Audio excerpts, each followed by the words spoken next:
Blog Talk Radio. Good evening, everyone. This is me, Jonathan Alexander, and I'm here to host our show, Life, Laughter, Happiness. Today, I have my co-host, Barbara, here with me. Are you there, Barbara? Yes, I am. Hi, Johnny. Hi, everybody. Hi. What's going on today? Who do we have? Our guest is Jacqui Blue, and she's a hypnotherapist and a documentary filmmaker. Wow. Are you there, Jacqui? I am. Hi. Thanks for having me. Hi, Jacqui. You are welcome. Wow, what a great surprise.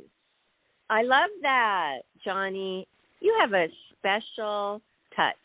You get great, phenomenal, extraordinary people to come on the show all the time, and I get pleasantly surprised. So, okay, let's start then. How do you want to start, Sonny? Do you want Jacqui to tell us what she does? Why don't you start? Yeah, why don't you do that, Jacqui? Why don't you start? Okay. How do you want me to start? Well, you do a lot of film things. You've done a lot of hypnotherapy. Which one do you want to start telling us about? Well, I make documentaries and I do hypnotherapy, and I also do coaching. I've found that some clients prefer coaching to hypnotherapy, and some are the other way, and some want a mix of both. So that's interesting. All of it, and yeah. I guess hypnosis can be a little intimidating for some people, and they feel like I guess Hollywood has kind of tainted the idea of hypnotherapy or hypnosis, and so a lot of people think that they're not going to be in control of their mind, and it's actually we're worried. What's going to come out, especially on air? Jacqui, come on, of course we're worried. No turning back. People think they're going to quack or bark or act like an animal or act ridiculous. And only if you want to. If that's the idea that's in your head and you want to start quacking like a duck, then okay. But really what it does is hypnotherapy actually, or hypnosis, really just, we go into hypnosis all throughout the day, every day. Like if you're a writer and you go into that place, the zone, and you're just zoned in on what you're doing, or if you're a musician and you just get lost in making your music, those are states of natural hypnosis. So, and when you're driving and your mind is on autopilot and you get from point A to point B and you don't even really remember the drive, that's called highway hypnosis. So we go in and out of hypnosis all day, every day, naturally. It's a natural state. But what a hypnotherapist does is we'll take you into that state. If you have a specific issue that you want to work on, some people like to use hypnosis to help quit smoking or for anxiety. And so what it does is it helps us put the critical factor to sleep. We all have the critical factor is like the bouncer in our brain. And so when we bypass that critical factor, we can really get to the subconscious. And that's really what hypnotherapy is about. It's about rewiring the pattern in our subconscious. And it works. And I know for a fact, I didn't even think about this. I knew you were an expert in this field. But when you said that about the smoking, it does work, because my uncle, he was a tavern guy. When he retired, he was always at the tavern having beer every night, and hand in hand, the cigarette just went with it. So, but he went and got hypnotized, and he never smoked again. Yeah, it works wonders. The only trick to that is a person has to want to quit smoking. If they're doing it because their loved one wants them to, but they don't really want to, then it's probably going to be rejected by the subconscious. But isn't that with everything? Yeah, that's pretty much with everything. You have to want it on a conscious level and a subconscious level. And that's also the funny thing about, the law of attraction and the law of assumption, law of attraction, manifestation, all of that also has to do with the subconscious.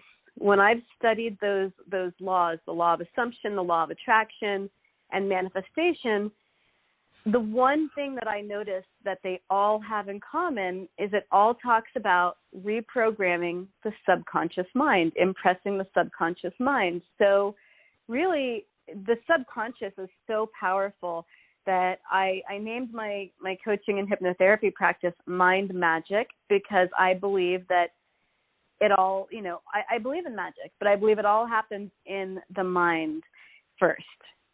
And the mind is so powerful, and people don't really realize that. Jacqui, I don't want to interrupt you, but it's so funny because earlier I almost said, hey, hypnotherapy isn't magic. You have to want it. That's the one factor. You have to want it. It's not magic. But then and that's so funny because you're saying I call it this. Kind of is magic, isn't it?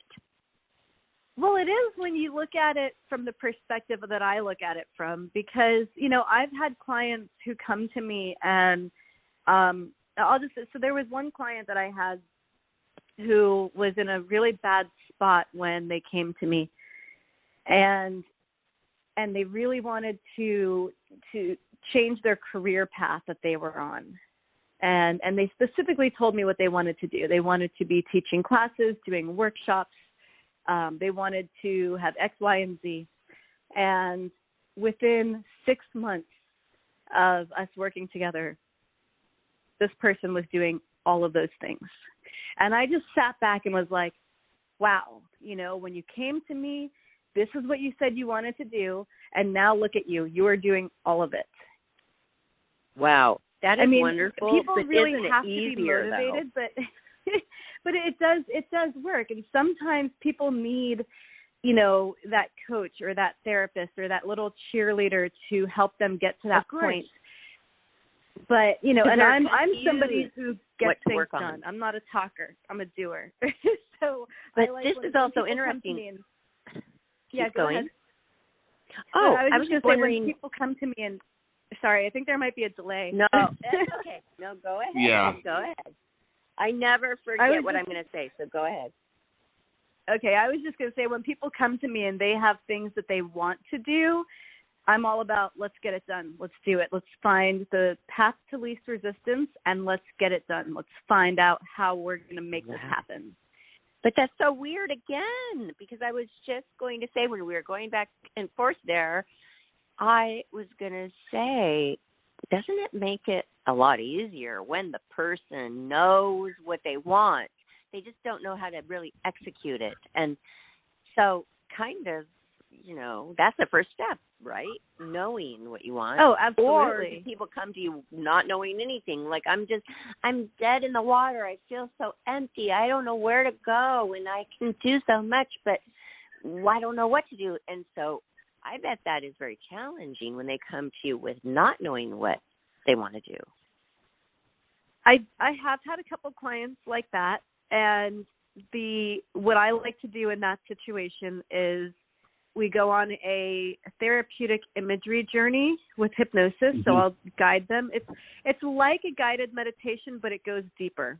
And I like Sorry, go on. I'm sorry. Go ahead. Well, what I was going to say is I have actually been to a professional hypnotist myself. And it was interesting because of some of the stories that you hear. What's also interesting is how some of the things manifest themselves, and then you get inside and then you realize that there's something there. He told me that,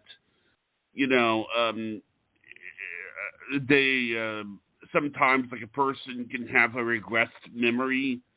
I mean, have you ever dealt with those situations, like where somebody has a regressed memory and they can't remember it, and then you help them hypnotize and get it out? Have you ever done that? I have not done a lot of those. I've done a couple recently when it comes to trauma, where things just started to kind of come out.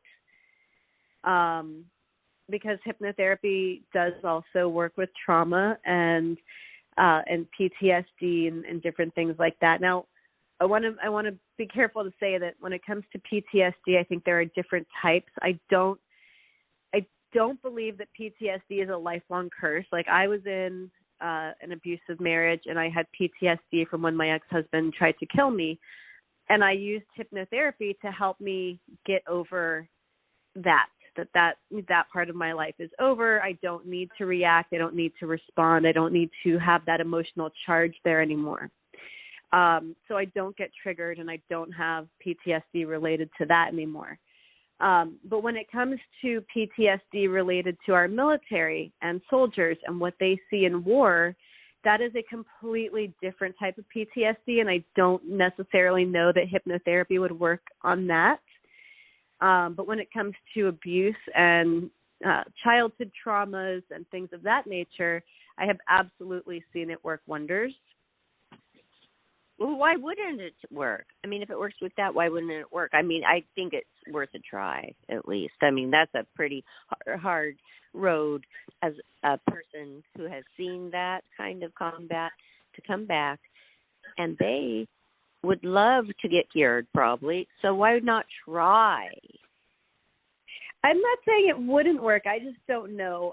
My stepdad is a Vietnam veteran, so I grew up in a house where, you know, he would have these flashbacks, and all of a sudden he's back in Vietnam, and, you know, he would just kind of like black out, like, and he's just there in that place. And it can be a little scary. So I feel like if they're going to use hypnotherapy, there are some psychologists and psychiatrists who are trained in hypnosis. Someone who's military, they might want to be with an actual psychologist, someone with a PhD to help them through that. But I absolutely believe that it works for traumas for sure. Oh, yeah, I think it's great. So where can people find you if they would like to get this done? And, do you do that over the phone? That's something that is so interesting to me. If you could, you know, fix somebody over the phone, that would be amazing. I've started doing all of my sessions on Zoom actually before the pandemic. And it was funny because I was using Zoom. A lot of my colleagues and I were using Zoom or Skype, but I guess Zoom became more popular. And in the beginning, I remember people always asking me, what is Zoom?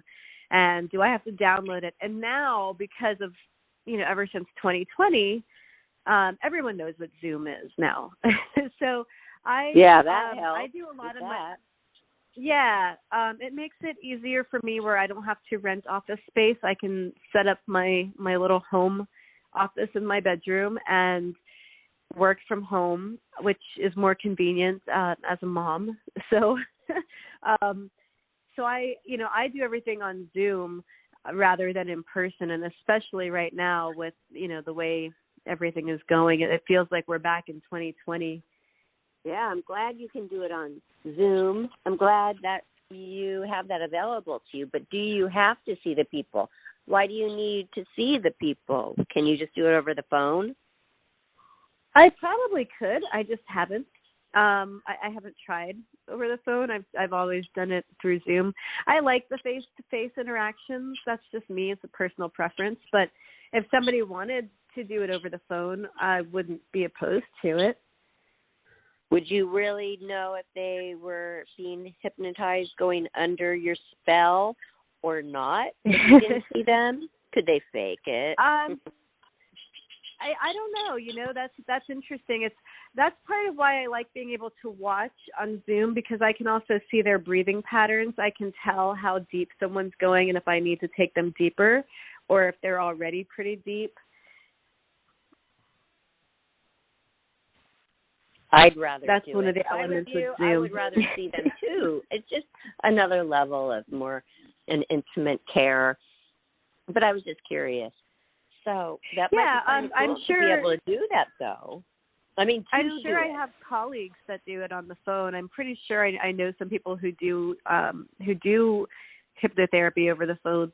I just haven't done it that way yet. Because Johnny, he was saying like a year ago, wanting to get a hypnotherapist on the show and then have me go under while we're on the show. And I was like what you mentioned earlier, afraid of it, because what if I'm under and I don't even care about acting like an animal or weird, but what if I tell one of my biggest secrets on air live? Yeah. Yeah, I Right. have seen, we had one time, there was a lady that, a guy that came to our school, and he hypnotized everybody, and, he had them all doing all sorts of other things, and one of the things he did was he hypnotized them to believe that they had just won, I think, $700 or something, some amount of money, and they asked everybody what they would do with that money. And, they got to her and this one girl, and she says, well, what would you do? She goes, I would get a sack. And everybody in the audience, and I didn't understand what she meant, sack, what's a sack? Everybody knew what it meant. But then I went to the person next to me, she goes, what did you mean by sack? And this girl whispered back to me, marijuana. She basically said under hypnosis that she would get $700 worth of marijuana, and it's. Oh, I thought she was getting a sack to carry the money away. Okay, yeah, that's what I thought too. Dang, that's ridiculous, though. Okay, but was she embarrassed? Wow. Yes. Well, I mean, it slipped out, but see, the thing is that it's like what you said about. If we removed your inhibitions enough, see, right now, like Barbara is a professional, so, she's always really careful by what she says and she thinks everything through. She's honest. There's no question about that, but she will think through everything she says on the air. If we put her under those walls that are for protection might go down, if that makes any sense. And yeah, what do you say to that? Say on the air that yeah, she would rather not be set. Would you understand that, Jacqui, or would you just say, hey, no, that doesn't usually happen. People don't usually divulge their deepest, darkest secrets. Just let's do it and fix your whatever element, like, thing. If you smoke, if you have a fear of vending machines, anything like that. What would you say? Yeah, well, because, the way that hypnotherapy works is you really are, if we're going for, let's say, fear of vending machines, we'll just use that as an example. And we're going to, okay, let's find the root of where this fear began. If you're deep in a state of hypnosis, you're not going to be consciously aware of the fact that other people might be listening. And, you might tell this story of, this horror story when you were 5 years old and your arm got stuck trying to reach a piece of candy or something. And, you're not consciously aware of who's listening. So you don't really know come out of a person during hypnosis. But again, I don't do it for gimmicks. I've never done it on stage. I've never done it where there is an audience. I do one-on-one clinical hypnotherapy. So it might be interesting. I also do past life regressions. Those are some of my favorite sessions to do. And those are some of the more interesting ones, I think. Are they hypnotized when you do this work on them? Oh, yes. Yes. Oh, yes. It's also a deep state of hypnosis.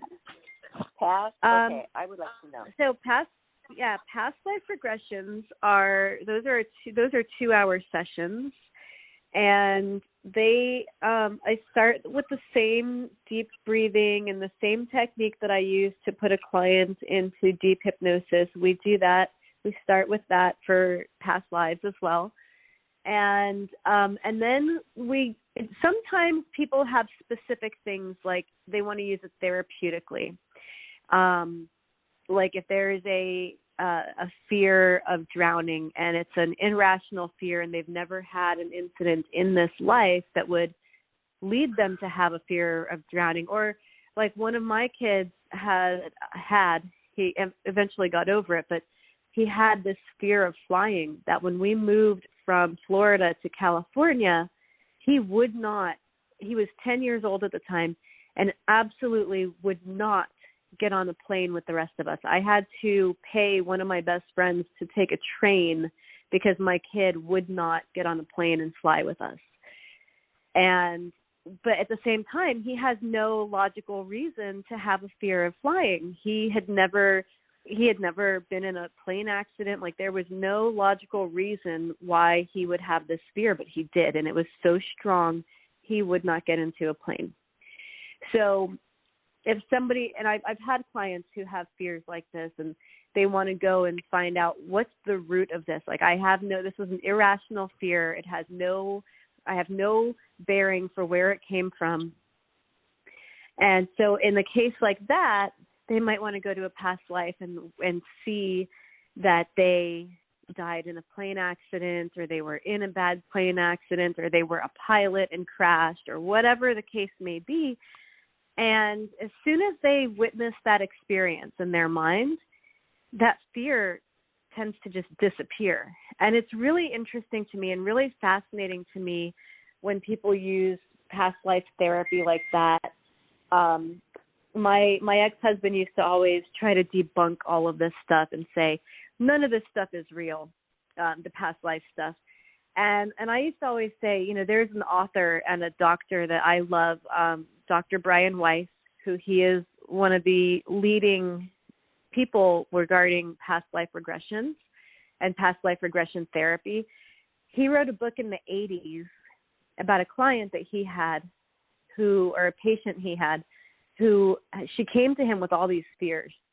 And one of her fears was a fear of drowning. And he was regressing her using hypnosis. He didn't even believe in past lives at this point. He was regressing her thinking, well, we're going to probably find out that, you had a fear of drowning because when you were a young child, you almost drowned in a pool or something logical. Like, he regressed her. She saw in a past life where she had drowned, I believe, with a baby in her arms. And as soon as she saw this, the fear went away. And so I used to tell my ex-husband, well, you know what? It doesn't matter to me whether it's an actual past life memory or if it's a confabulation in her mind. The fact is, as soon as she saw it, the fear went away. So it actually worked to cure her fear. And to me, that's the most fascinating part, and really goes to show how powerful our mind is. So whether it's a real past life memory or whether it's just something your mind made up, if it removes the fear completely and now you don't have a fear of drowning and now you can go to pool parties with your friends, I think that's pretty important, pretty significant. Well, yeah, I have something to I know say that, about but that. hold on, Johnny, please. Can you just add yours after I add mine, please? Okay. That's fine. Totally. I get it 100%. But a lot of people don't have control over their mind. I feel like I do. In fact, since you told the story about the fear of flying, I personally wanted to know, how does that feel? Because, I grew up flying. My dad was a bush pilot, and I became a flight attendant, and I have absolutely no fear of it. So I wanted to actually feel what those people felt. So during takeoff one time, I put it in my mind that all kinds of things like crashing and the sounds and, oh my gosh, in about 5-10 seconds, I was like perspiring, worried, shaking, like my heart was pounding like I was going to die. So of course, yes, your brain is so powerful. But how do we tap into that besides you or, a psychic or something? My question is to you. After you're done doing the hypnotherapy, do you teach people as well to get more in tuned, to use what they naturally already have without spending money? Yeah, you can teach people self-hypnosis and, how to put themselves in that state. I also like to work with my clients on a mental diet. And, I feel like a mental diet is so important, and so many of us don't practice that. It's like, we know what a physical diet is, and we know, what we should and shouldn't be eating to keep our bodies healthy, but what about what we should and shouldn't be thinking to keep our mind healthy? A lot of us, like you said, don't have control over their mind. And that's something I think that we have to put into practice. I don't think it's something that comes naturally to a lot of people. We just kind of let our imagination run wild, and, we kind of have to learn how to control that. Now, I have a question. But how do we learn? Is there a way to do it to where we can past life regress ourselves, or do we have to have somebody else do it for us? What in the heck is that? Sorry to interrupt you guys. How can we past life regress ourselves? What in the heck is past life regress ourselves anyway? What is past life regression? I have no clue even what that is. And Johnny's so advanced at asking how we can do it ourselves. I don't even know what it is. What am I getting into here? I'm trying to figure out how to answer that question. There are ways you can look at your present life, and there are clues in your everyday life about who you might have been or where you might have lived in a past life. For example, I have an ex-boyfriend from high school, my high school sweetheart, who he always loved to collect samurai swords. Like, we would go to the thrift store, and he would always not thrift store, I'm sorry, the swap meets and all of those places, and he would always just collect swords and Asian artifacts. Like, he was just all about that stuff. And so when you look at clues like that, then you can say, oh, okay. Or if you're really drawn to ancient Egyptian artifacts, then that tells you might have lived a life in ancient Egypt. But that does not mean that you were necessarily a pharaoh or a high priest or anything like that. It just means you might have lived a life in that time period. So you can find clues based on... Yeah. Now, I've actually seen people past life regress before. I took a parapsychology class, and it's... they tried to regress me, but I was a little distracted by what the guy was saying. I mean, I think what it is that I think the interpretation that I got from it is that it would be like putting someone in your chair that's 20 years old and then age regressing them 30 years. Am I right about that? No. Really? Because we're not age regressing them. We're taking them to a whole different time period. Like, a lot of my clients don't come to me for the therapeutic elements of past lives. A lot of times, there have been a couple, but a lot of times when people come to me for past lives, it's just out of curiosity. It's, I want to know who I was. And I always have to tell them, okay, but please understand, you were probably not somebody famous. You were probably not Abraham Lincoln. You were probably not Cleopatra, because that's the first thing that people think. Is I had one client come to me and say, I'm going to be really upset if I find out that I wasn't an important history figure. And I looked at her and I said, well, then you're probably going to be pretty upset, because most people were not. And, most people were probably peasants or serfs or just regular everyday people. And people don't like hearing that sometimes. But what it is basically is going back and seeing a lifetime that your soul might have lived in, in Greece or in Rome or in ancient America. And you learn more about your soul and about who your soul is rather than who you are present day. But just more experiences of your soul, because a soul, what is a soul? A soul is energy, right? energy doesn't die, it just changes form. So, you know, and not everybody believes in past lives, but I do. I've read all of Brian Weiss's books, and he has enough evidence in his books that I'm convinced. And to answer your question about past life regressing yourself, I don't believe it's something you can do yourself unless you – the only way I think you could do that is if you were to buy one of Brian Weiss's books or any book that has a transcript with past life in it and record it using your iPhone or your Android phone and then play it back to yourself. But actually, yeah, that's what the hypnotherapist I went to told us to do. Because what he said was they actually did studies that say that what you do is that if you make your own tape and you talk into the tape or sort of like walk yourself, because that is true. I mean, you're not going to be aware of the moment that you fall asleep. So, you know, it's somebody, if a tape of you walking yourself through it, I think that would be the way to do it. Right. I think that's the only way to do it. I used to do this stuff in high school because I started reading Brian Weiss books when I was 13 years old.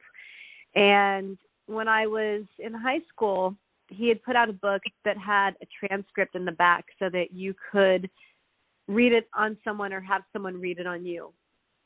And I thought that was so cool that I said to my friends in high school, I was like, hey, would you humor me and just let me read this on you and let me try this? And every single person I asked that to was like, yes, you could do that on me. And it was fascinating because they would all come out of it and they'd be really excited to tell me their story. And I was really excited to hear it. And they would like recognize people from their present life.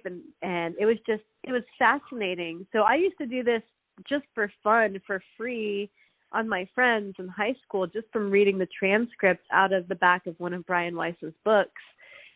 And now I do it professionally, and it's one of my favorite types of sessions to do on people. Whenever I get a past life booking, I get all excited and do a little happy dance because I'm like, yes, that's going to be one of the more interesting, fun things to do. But it's, you know, like I said, you can use it therapeutically, and you can also just use it for fun and entertainment purposes of just out of curiosity. So it's interesting either way. And through hypnotherapy and past life regression therapy, I've seen results with clients that, you know, that prove to me the mind is so powerful. And if everybody could just learn how to really control their mind, I think we'd have a much happier state of humanity. Mm-hmm. Are you there, Barbara? Yes, I'm because I am thinking about what this past life regression is.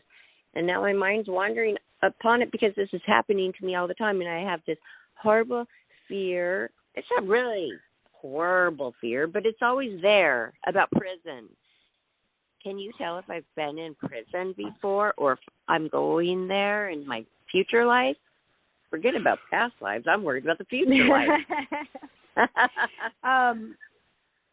Well, I mean, if you have a fear of something, then it could very likely, if it's not a fear that has any logical basis in this present life, then it could absolutely be related to a past life. And in past lives, you know, think about, they used to, you know, bull and accuse them of being witches for, you know, like knowing how to heal you with herbs and medicine, like plant medicine. That's enough to get you killed in certain centuries, you know? I mean, so people would get falsely accused and thrown in prison or fed to lions or, you know, burned at the stake for what? Are you psychic as well? Yeah. Are you saying that this happened to me, do you think? No, I'm not saying that this necessarily happened to you. I'm just saying, like, if you have a strong fear of it, then it's likely, and it might be something you want to explore maybe during a past life regression. Series. And yeah, there's I mean, with you in private, like a session. Okay. Yeah, you could absolutely book a session with me and we could explore this for sure. Well, tell us right now how all the listeners could book a session with you. Or, Johnny, do you want to give her a shout out? Why don't you go? I don't know. I mean, I have. Where did you found her? I mean, why don't you give our guests a shout out where we could find her and book her? This is Jacqui Blue, the hypnotherapist. Now, I have here that you have a website called JacquiBlue.net. And I also have here that you have another. So JacquiBlue.net is my general who I am website, but my hypnotherapy and coaching website is mindmagiccoach.com. Okay. And also the other one, starseedpictures.net. What's that one? And that's where you can watch my short films or my documentary films. Oh, that's right. I'd like to know about that whole thing. I make movies, the documentary. The documentary, because we went all in. It happened naturally. We went over everything you do, which is amazing, by the way, and the hypnotherapy. And now let's hear about your documentaries. Yeah, so when my ex-husband tried to kill me and I was lying in a pool of my blood, I thought, if I survive tonight, I am going to pursue my dreams before I die. And Sorry, but that's horrible that he tried to kill you. That is absolutely horrible that you went through that. But you know what? You had to deal with that. When I look at how many women die at the hands of their partners, I am thankful that I am somebody who got to live to pursue my dreams and to get to know my children. At the time, my children were between the ages of 2 and 7. And if I had died that night, they wouldn't know me at all. I wouldn't have been able to leave behind anything for them. So I look at it like, well, I survived, and I didn't survive just to, sit there and feel sorry for myself and cry about it. So days later, literally within days, I was enrolled in a film program. And I started, before I left Florida, I had filmed all of my interviews for my first documentary, which is about childbirth. It's called Beautiful Births. Because my last birth, I had a C-section. I had 2 hospital vaginal births after my C-section. And the second one was not so stellar. So I was like, you know what? I don't want to do this in the hospital again. And I found a midwife, and I had a beautiful, amazing water birth by candlelight with music. It was such a beautiful and spiritual experience. And I realized that's that wonderful. So many. Yeah, it was Jacqui. Because it was incredible. I don't mean to interrupt you again, but it's just wonderful that you were able to do that after the C-section, because some people say after a C-section they never let you have it a natural vaginal birth after that. So, and you had 2. Wow. I had 2 in hospitals and then 1 out of a hospital. So I had 3. And then I'll be having another one in like 9 days or less, or 9 days. That's right. 9-ish days. Oh, wow. Great. But yeah, it's, water birth. After I had a water birth, I was like, that was the most incredible experience. And that was my biggest baby. And it was my least painful birthing experience. And, I felt safe. I felt listened to. There was nothing that compared to that birthing experience that I thought, if I ever have another child, that's the only way I would do it. And of course, I never intended to have another child. That was 13 years ago. So this was a complete oops, but, here we are.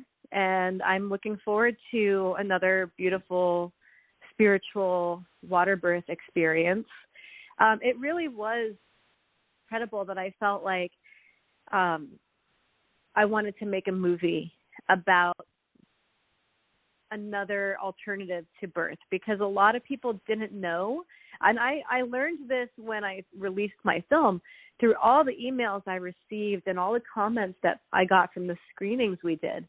people would come up to me and tell me, I had no idea that I had the option to give birth outside of the hospital. I didn't even know that was an option.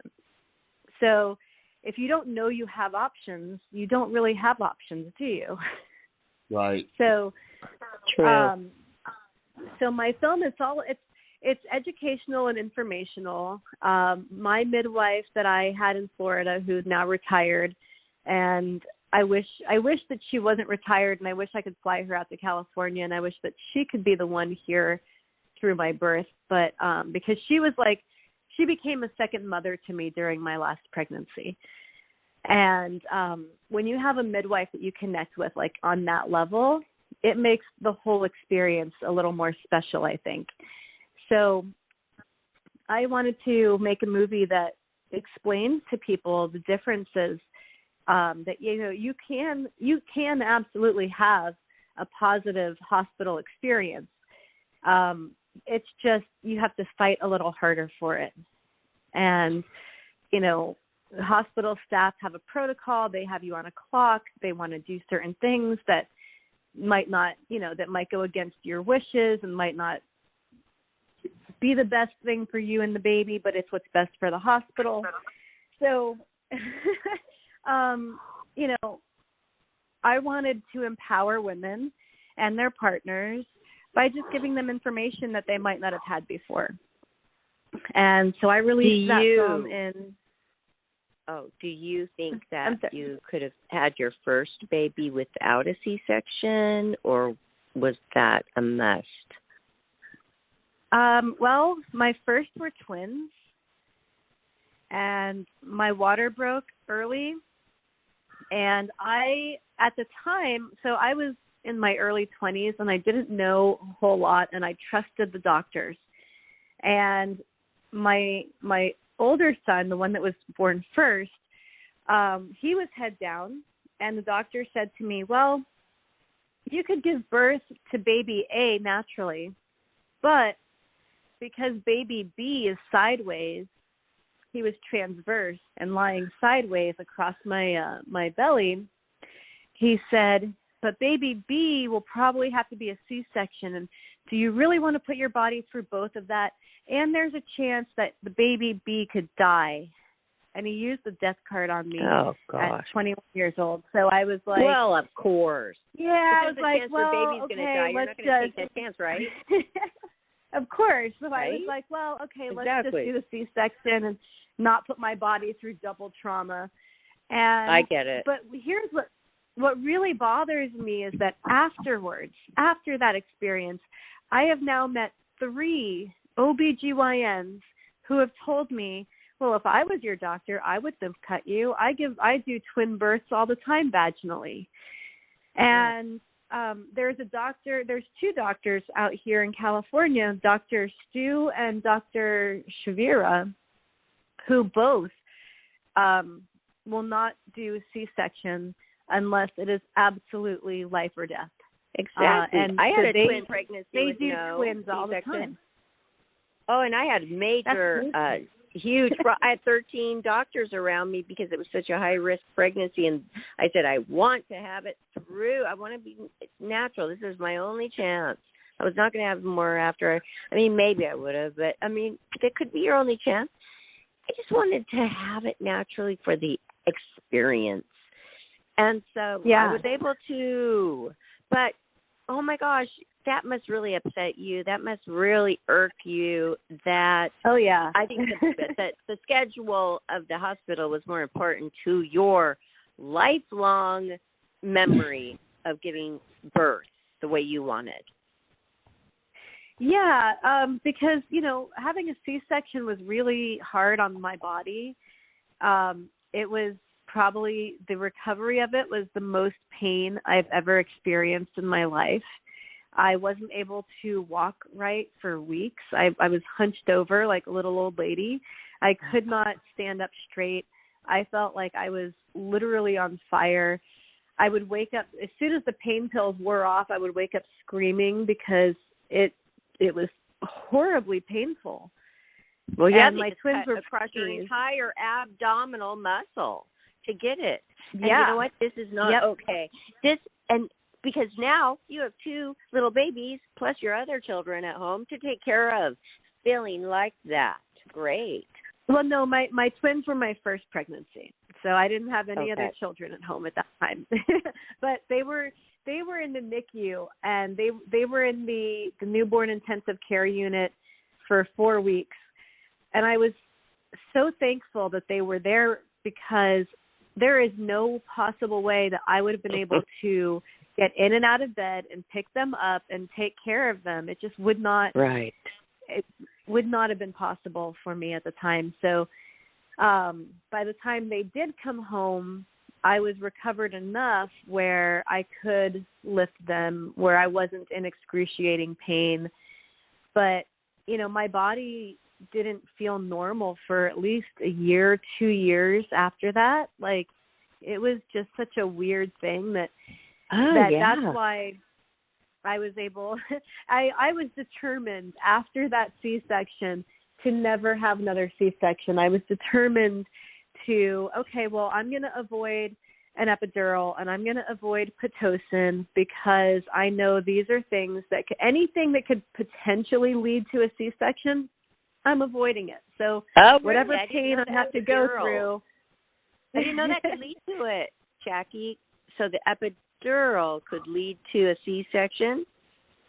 Yeah, because an epidural, not all the time. A lot of people have epidurals and then they're fine, but an epidural can also slow down labor. And Pitocin, once you have the epidural and you're not feeling the contractions, they have to add more Pitocin.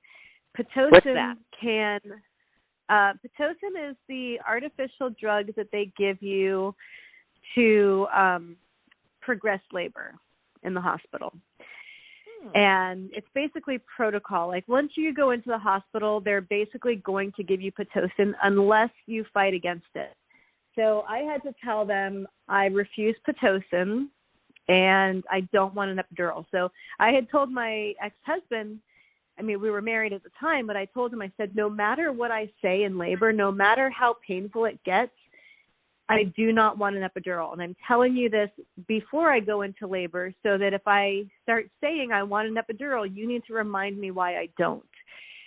Because the epidural can slow down the labor, which means, because now you're relaxed, so it can slow things down. And then they have to add more Pitocin. And Pitocin has been known to squeeze babies into distress, because the contractions the Pitocin causes are so strong, and it's unnaturally strong, that's when the baby's heart rate will start to drop, and that's when they'll say, okay, we need to do an emergency C-section right now.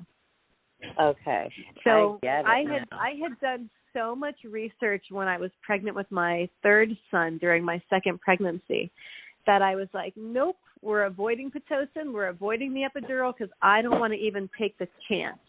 Even if it's only a 1% chance, I'm not willing to take that 1% chance because my C-section was so horrible that I just wasn't willing to chance it. But then my second pregnancy, that birth was so beautiful, and it was in a hospital, and they gave me an amazing labor and delivery nurse who was all about natural. She was also a doula, so she was great. When she saw my birth plan and she's like, oh, you don't want this, this, and this, great, I'm the person for you. And she was wonderful. And then it was my birth that followed that one, the second VBAC in the hospital, that was terrible, because that's the one where the nurses were fighting with me the whole time. This was not the same hospital because we had moved at this point. And nurses were fighting with me when I said I didn't want Pitocin. And they made it very uncomfortable. It was, when you're already in labor and feeling really intense feelings, the last thing you need is people aggravating you. And these nurses were just so mean, and it put me on more edge. And so I was fighting with the nurses the whole time. And so after that, I was like, nope, I'm not doing that again. So when I got pregnant with my fifth son, I have 5 boys. So when I got pregnant with my fifth son, I I said to my mom and my husband, I said, I am not going back to the hospital. I am going to find a midwife. And then I did. And my midwife was amazing, and the whole experience inspired this movie. And I found other people who had, what I wanted to do is I wanted to interview moms who had both, who had a hospital experience and then an out-of-hospital experience, so that we could hear their comparisons. I didn't talk about my stories in my film, but I wanted to have those comparisons. Now, and so I did. When you make a film, how long is the preparing for? It depends. My first film, I had pretty much known all the information. You know, my kid was 2. My youngest kid, the one that I had that beautiful birth with, was 2 and a half when I went to film school. So I think he was 5 when I released the film. But I had been researching all about this subject ever since I had my C-section with the twins. So there was a lot of years of research that went into what I put into this film. My second documentary, again, start to finish, I want to say was 5 years. And that was with me doing 90% of it on my own. And the second one addresses the suicide crisis. And it's called I Chose Life, Stories of Suicide and Survival. And I released that during the pandemic in 2020, in May of 2020. I released it during Mental Health Awareness Month.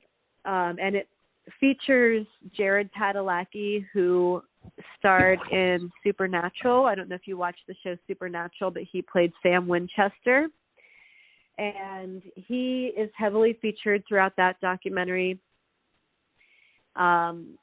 It took years of putting it together, years of research, and then finding people to interview.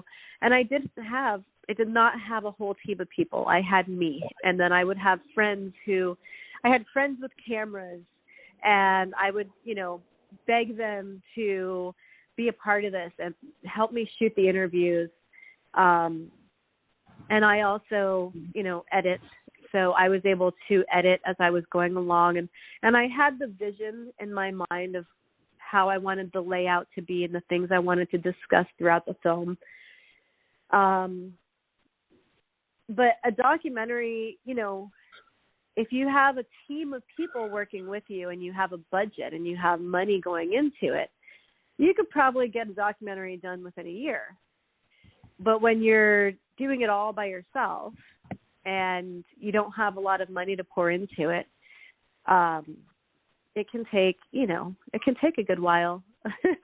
And that's what it was with me. But I was determined. And like I said before, I get things done. So, okay. If how much I money commit to are we doing talking? something, we're Can going you to give us an idea of how much it would cost to do a well-done documentary?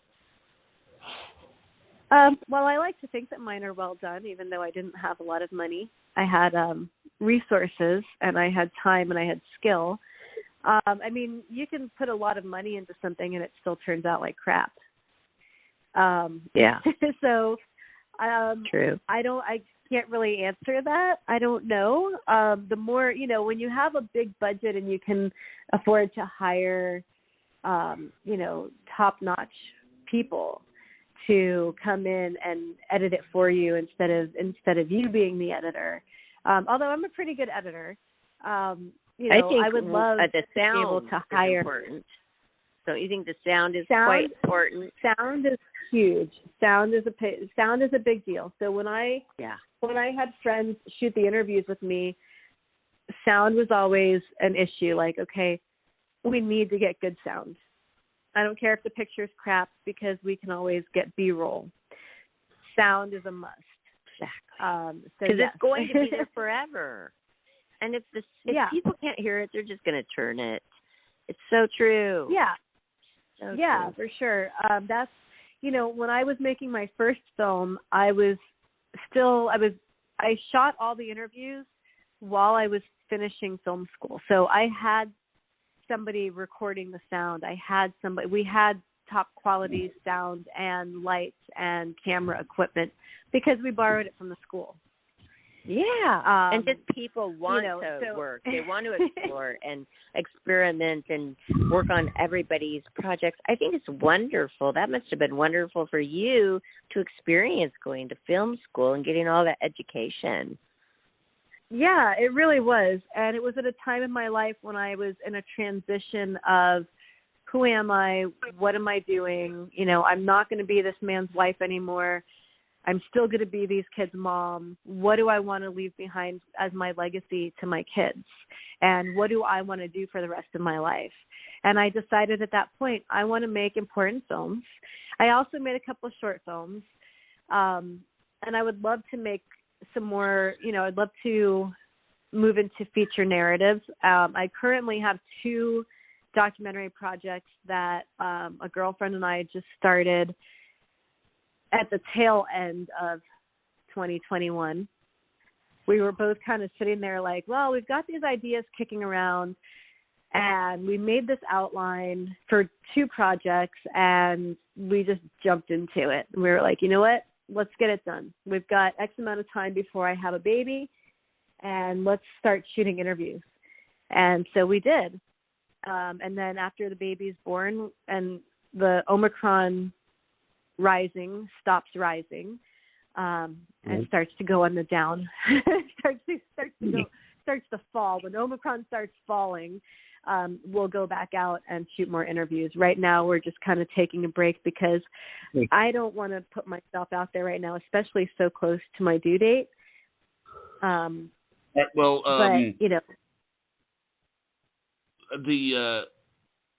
just wanted to know, thank you for coming on, and it was a lot of fun having you on. For those of you that want to get a hold of Jacqui Blue, you can reach her at JacquiBlue.net and also MagicMindCoach.com and StarseedPictures.net. Okay. It's Mind Magic okay. Coach. All right, good. Now, thank you for coming on. Thank you, Barbara. Thank you. And thank you for having me. Thank you for coming on. And this show will be on YouTube in about an hour or so. Okay? Great. Thank you. Excellent. Thank you. Goodbye.